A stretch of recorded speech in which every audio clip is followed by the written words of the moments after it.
Hello guys, hello. Welcome back. It is me, Kiran, your favorite booktuber, and I am very excited because September is my birthday month. My birthday passed about more than a week ago, but whatever.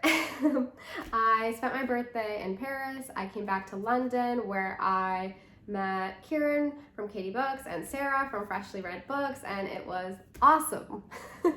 It was so great to finally meet them in person and to chat Booker, and then we also went to the V&A and we looked at art and we were very cultural. I think we all might just become art critics.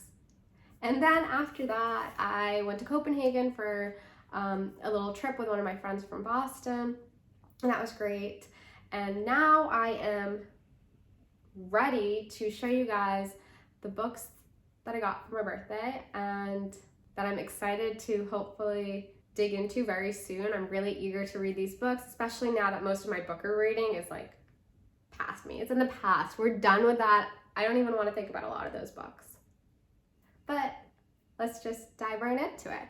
Okay, where do I even begin? I'm going to start with this book, Penelope Mortimer's The Pumpkin Eater. So I picked up this book because of the paragraph in the back where basically this is the story of this woman who has had a couple of marriages, she's had a whole bunch of kids, and she's having a nervous breakdown. Why does this breakdown start, or what is the impetus of it? I don't know. I'm going to find out. But basically, she collapses in the linen section of Harrods, and as I spent a lot of time in Harrods just walking about, I was instantly drawn to this, and I'm really excited to read it. Then I got this book, this really slim guy, Reunion by, who is this by? Oh, this is by the same guy who wrote Stoner. Let me double check that. Oh my god, no it's not. No, they just in the back have see also Stoner. So that was very deceptive. This is the story of these two young guys who start a friendship in Germany, and there is some World War stuff happening. Then I got this book, Mrs. Bridge.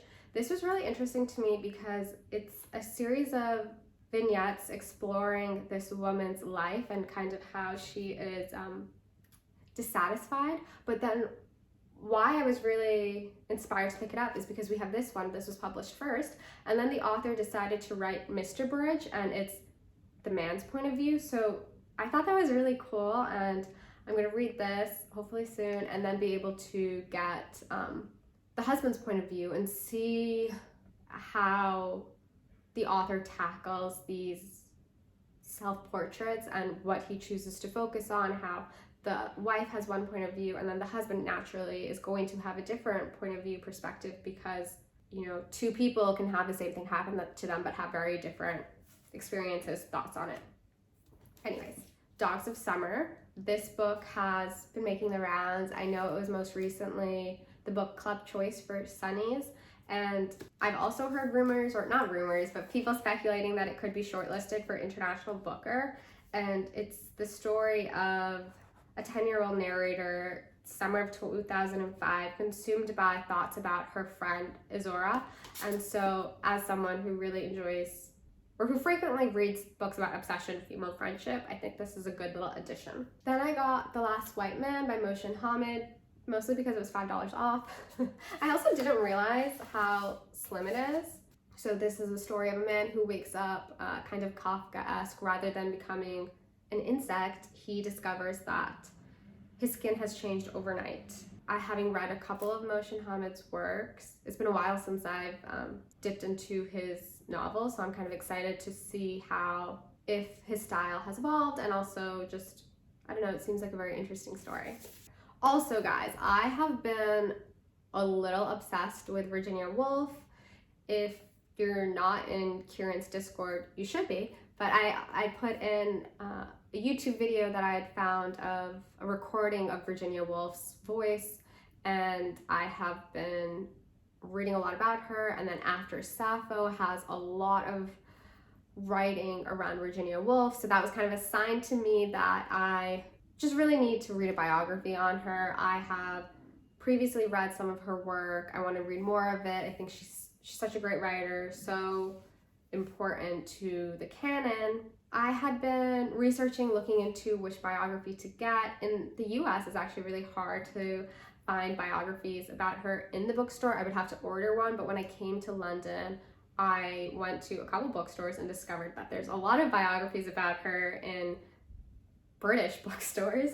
So I happened to get this one, Virginia Woolf by Hermione Lee. It's really big, but I think it seems really comprehensive, and I saw some just good reviews about it. It was also really important to me. I know that her nephew has written a biography on her, which also does seem really interesting, but I think for my first foray into a Virginia Woolf biography, I really wanted a biography that was written by a woman. I just thought that it would have more nuance.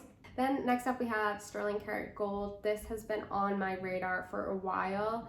It is kind of like the modern answer to Kafka's The Trial. So one of the themes in my haul is clearly Kafka. He's also maybe on my mind. He's always on my mind. I'm not gonna lie. I think about him often.